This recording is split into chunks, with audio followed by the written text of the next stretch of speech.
Es viernes, viernes de historia, viernes de conocimiento, viernes de anécdotas, viernes sabroso, con nuestro amigo, con el doctor Joaquín Robles Linares, un historiador de Polendas que pues años y años acompañándonos y con su amistad y con su talento.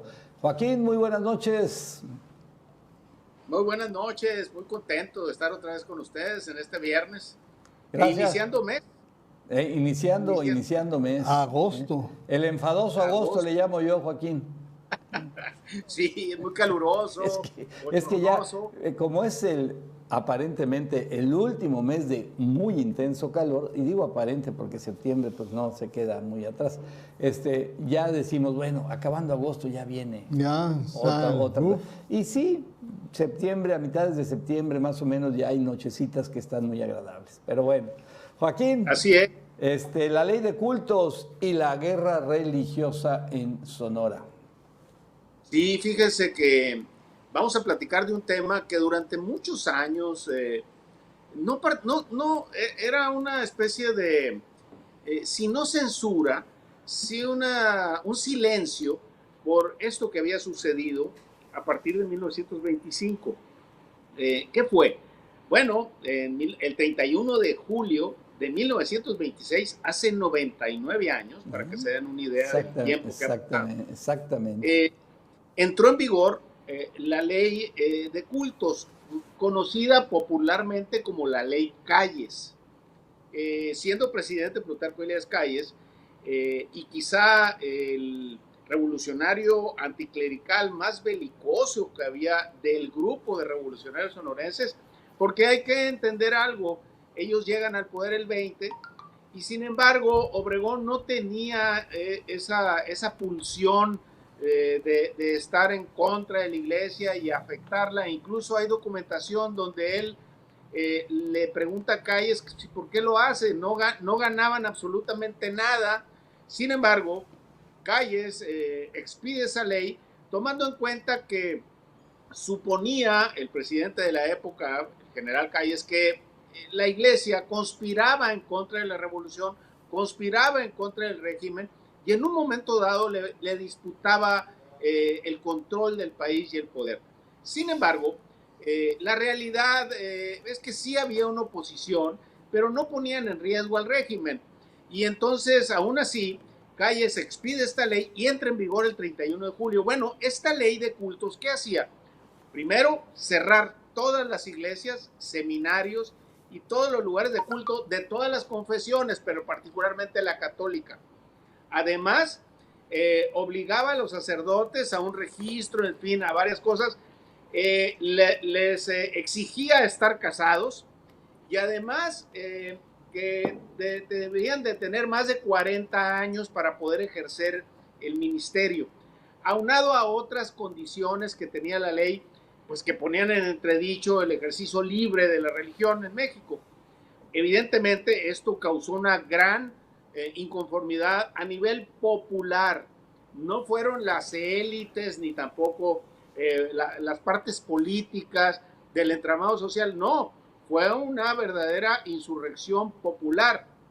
Entonces, esto hizo primero dos factores: la iglesia y no el clero alto. Me refiero al sacerdote que estaban en las capillas. Esas se organizaron y a nivel nacional se formó una liga que fue muy famosa, la Liga Nacional de la Defensa Religiosa. Y también, a su vez, un sacerdote jesuita formó la ACJM, la Acción Católica de la Juventud Mexicana, que se convirtieron en verdaderos lugares, de un semillero de insurrección en contra del régimen. Y a fin de cuentas, esto provoca que se desate esta guerra que permaneció oculta muchísimas décadas.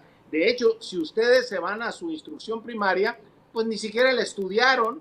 Se sabía de la guerra cristera, pero hasta ahí nada más. Era un asunto le escondieron, y de hecho en esto es un asunto muy grave, porque la guerra oficialmente, hablo oficialmente porque duró del 26 de julio del 26 a junio del 29, donde a instancias de Estados Unidos, el Vaticano, presiones internacionales, lograron llegar a un acuerdo no legal, pero a fin de cuentas era un acuerdo y el gobierno bajó la intensidad de aquella confrontación. Estoy hablando de una confrontación que costó números oficiales, véanlo con distancia, 250,000 muertos, y particularmente las zonas más críticas fueron el Bajío, la zona del Bajío donde había un acendrado catolicismo y además generales o militares que habían participado en la revolución, como el general Gorostieta, un general de origen de Nuevo León, que abraza este conflicto como propio, y entonces lo que es Jalisco, Aguascalientes, Zacatecas, Guanajuato, todos esos estados fueron de gran ebullición militar y hubo unas confrontaciones terribles. ¿Qué pasó en Sonora? Bueno, Sonora tuvo una temporalidad distinta. A pesar de que este conflicto se desate el 26, la realidad es que en Sonora sí hubo cierres, evidentemente, de capillas y todo, pero había un fenómeno político. El poder en Sonora estaba en manos de los obregonistas. En este caso, el primero era Alejo Bey, después Fausto Topete, obregonista 100%, y hasta que llega Francisco S. Elías, después de la rebelión del 29, esta intensidad y conflicto contra la religión católica se intensifica, y con la llegada, después del hijo como gobernador en 1930 de Rodolfo Elías Calles, pues entonces sí, ya no había ese pretexto, porque los obregonistas pues atendieron la instrucción, pero tampoco le pusieron mucho énfasis a este conflicto. Sin embargo, quiero aclarar que eso no quería decir que tampoco fueran blanditos, porque para 1926 se expulsan al obispo de Sonora, a don Juan Navarrete. Lo expulsan y lo mandan a Estados Unidos, donde él forma un seminario en Nogales, Arizona, donde él vive un tiempo y puede regresar hasta después de que se arma esta paz el 29. Después volverá a salir, porque como les decía, en Sonora el conflicto tiene temporalidades distintas y se acrecienta o se intensifica a partir de la llegada de Rodolfo Elías Calles, que es cuando Navarrete viaja, se va a la sierra, a los Iriales, el Rincón de Guadalupe y todo lo que nosotros conocemos. Ahí estamos viendo cuando se disfrazaba de arriero como Fortino Guerrero, ¿no? Así es, Fortino Guerrero, y toda esta épica de Navarrete que es interesantísima, como él, a raíz de su primer exilio, decide no salir y quedarse en Sonora, y entonces dar la lucha religiosa y de sus convicciones católicas desde aquí. Y es donde anda él en la sierra, a diferencia del primer exilio que se va a Nogales. Bueno, ¿qué sucede esos años en Sonora? En primer lugar hay que entender algo, y creo que hay que hacer justicia a las personas que guardaron el culto, que fueron las mujeres.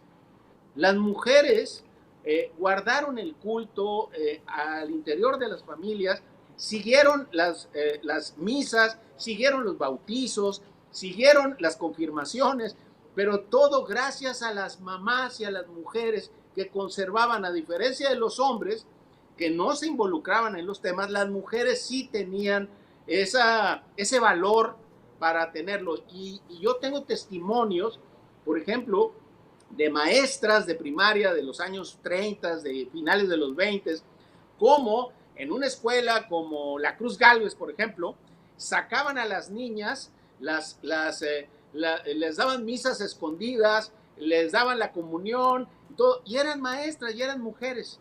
Y eso hay que reconocerlo, porque el culto y esta lucha la dieron las mujeres desde sus casas. Sin embargo, hay que entender que en Sonora las condiciones eran distintas, y mucho de esta especie de actitud condescendiente de algunos hombres tenía que ver porque a fin de cuentas es un estado fronterizo. Y entonces si tú ibas a bautizar a tu hijo, pues agarrabas tus cosas y te ibas a Nogales a bautizarlo.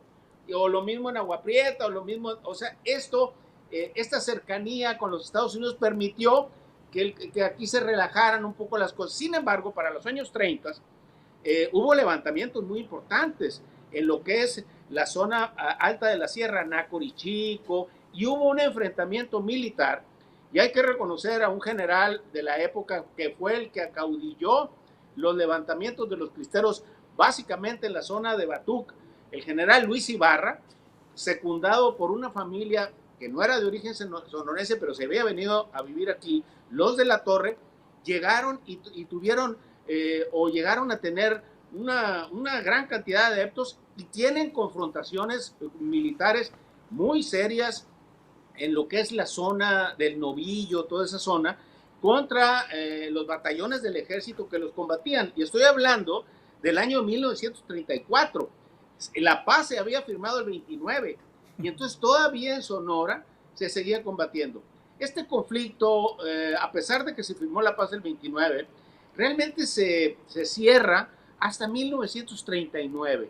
Cárdenas expide anteriormente ya como presidente y ya sin la tutela de Calles, expide una ley donde permite el culto, se abren las iglesias, y el que llega a pacificar realmente el país es Ávila Camacho. E incluso acuérdense que él se declara creyente. ¿Se declara católico? Se declara que él dice, y sale en la prensa el día siguiente, soy creyente. Entonces eso hace que haya una distensión y las cosas vuelvan a la normalidad. Y además Ávila Camacho hace otra medida que es también muy inteligente para poder que su sexenio transitara sin mayor conflicto. Elimina la educación socialista. Y entonces ya la iglesia ya no tenía argumentos para rebatir. Y entonces hay una paz duradera y ese conflicto se atenúa. Las condiciones políticas que dejó esto fueron muy grandes. Por ejemplo, aquí en Hermosillo, la Capilla del Carmen se cerró durante mucho tiempo, fue tomada por los sindicatos e incluso se hacían festejos y bailes, lo mismo otras iglesias de la localidad y del estado. Y hay que recordar que ya en la época de Rodolfo Elías Calles, se lo leía José Abraham Mendívil, un comando, por decirle así, de sindicalistas rojos, mandados por don Rodolfo Elías Calles, van y como estaba cerrada la iglesia de Magdalena, se roban o se traen la imagen de San Francisco y otras imágenes y las queman en la cervecería Sonora en esos años, cosa que se produce un escándalo terrible, incluso incluyendo a la dueña de la cervecería, que prácticamente se enfurece al saber la noticia, al conocer la noticia de lo que había sucedido.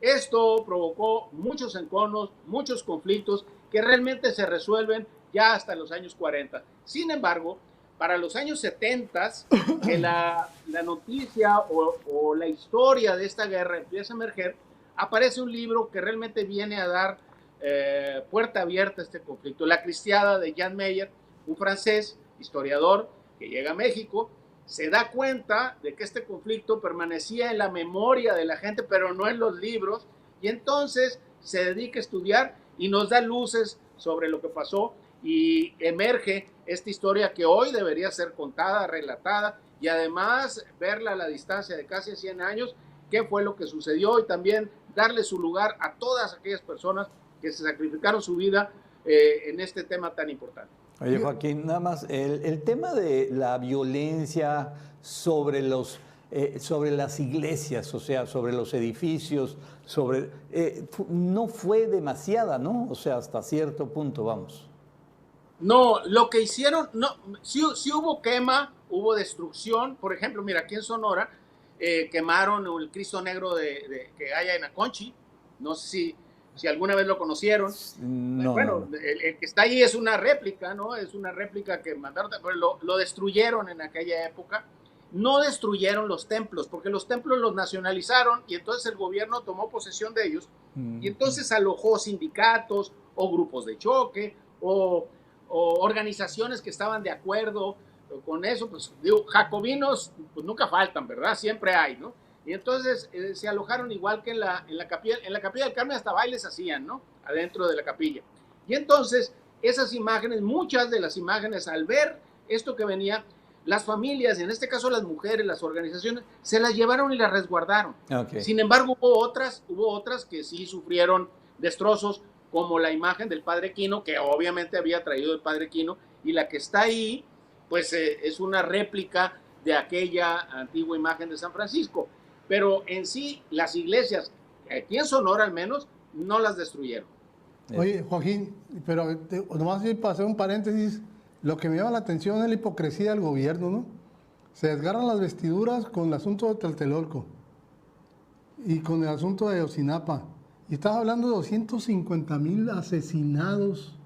Así es. 250,000 asesinados y callan la boca. Nada Sí, más porque era cuestión de fe. Definitivamente es un asunto que incluso muchos mexicanos no lo conocen, no se sabe bien a bien la Revolución Cristiana, no se ha estudiado, no se ha divulgado todo lo que sucedió. Fue un gravísimo error de Plutarco Elías Calles, gravísimo, terrible. Yo lo he escuchado de historiadores que conocen muy bien ese periodo, y así como califican al presidente que creó las instituciones, todos dicen, ¿cómo pudo cometer esta barbaridad? Que además no había necesidad de hacerlo. Aún las condiciones del país, en fin. No se ha estudiado, se ha omitido, y vuelvo a la educación, ni siquiera se trata en la educación actual. En los libros de texto no nunca aparece la época de la cristiana, nunca aparece. Le dedican nunca todo a Tlatelolco, pero 250,000 asesinados no aparece. Sí, y la cifra, Hilario, hay que entenderla en el contexto de 1926-29. Estamos hablando de 250,000 asesinados en un país de 15 millones de habitantes. Sí. O sea, no es cualquier cosa. Y además, esos son los que murieron. Las torturas, no sé si ustedes recuerden que a aquellos que lograban escapar de las fuerzas federales les cortaban las orejas. Y había una cantidad, si tú viajabas por el Bajío hace 20, 30, 40 años, te encontrabas mucha gente que estaba mutilado de sus orejas, y eran gente que había participado por sus convicciones y su fe en aquella guerra, y afortunadamente había logrado salvar su vida. Sin embargo, quedaba el estigma permanente de esa tortura que le habían infligido aquellos años. Esto es algo que se tiene que estudiar, que se tiene que divulgar, porque tenemos que entender que hay gente que piensa distinto y hay gente que tiene convicciones religiosas y hay que respetarlas. Eso es. Joaquín, pues nos queda un minutito, nada más algo que quieras agregar al tema. No, nada más, qué bueno que me dan la oportunidad de hablar estos temas. Este tema es muy importante. El 31 de julio se cumplieron 99 años y ojalá no pase desapercibido el centenario del inicio de este conflicto y podamos establecer mesas redondas o en fin, o que salgan textos. Oye, Joaquín, pero yo entiendo que quien tuviera también que promover todo esto es la misma iglesia, porque digo, es muy importante que se sepa. Definitivamente, yo creo que la iglesia es uno de los actores principales de este conflicto. Sí, pero... Y cómo me gustaría a mí, no sabes lo que me gustaría, que la iglesia participara, claro, diera su punto de vista y además tuviera un análisis a 100 años de este conflicto. Pero el alto clero no se metió, Joaquín. O sea, no, el alto clero no. O sea, fueron contados los obispos que se la rifaron, fueron contados. Fíjate que hubo dos obispos que expulsaron, pero la realidad, si tú haces un análisis bien, era el sacerdote de capilla. Ese sacerdote de capilla, y te voy a decir algo, de los pueblos, esos sacerdotes fueron los que llevaron el peso de la guerra. El alto clero es otra cosa. Se sentaron a instancias de los Estados Unidos y llegaron a un acuerdo en 1929 ya con Emilio Portes Gil de presidente. Sin embargo, hay que entender que el conflicto no se cierra absolutamente hasta hasta Manuel Ávila. Sí, prácticamente una década después, Joaquín. Así es. Así es. Joaquín, muchísimas gracias. Tu columna este domingo en el periódico El Imparcial. Bueno, la columna la tendremos el domingo y pues hay una frase que se repite en este régimen que dicen que no son iguales. Pues yo digo que a veces son no nomás iguales, son peores. Sí, ándale. Bueno, creo que el tema está muy claro. Joaquín, muchas gracias, doctor. No, a ustedes. Muy feliz fin de semana. Gracias, Joaquín, igualmente. Doctor Joaquín Robles Linares, historiador, los cultos, la ley de cultos y la guerra religiosa en Sonora. 250,000 muertos, Hilario. En el país. Qué barbaridad. ¿Y dónde están? Ocultos, no están en la historia oficial. No existieron. No existen.